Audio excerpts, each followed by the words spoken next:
أعوذ بالله من الشيطان الرجيم. بسم الله الرحمن الرحيم. إذا السماء انشقت وأذنت لربها وحقت وإذا الأرض مدت وألقت ما فيها وتخلت وأذنت لربها وحقت يا أيها الإنسان إنك كادح إلى ربك كدحا فملاقيه فأما من أوتي كتابه بيمينه فسوف يحاسب حسابا يسيرا وينقلب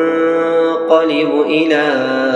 أهله مسرورا وأما من أوتي كتابه وراء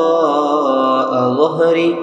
فسوف يدعو ثبورا ويصلى سعيرا إنه كان في أهله مسرورا إنه ظن أن لن يحور بلى إن ربه كان به بصيرا فلا أقسم بالشفق والليل وما وسق والقمر إذا اتسق لتركبن طبقا عن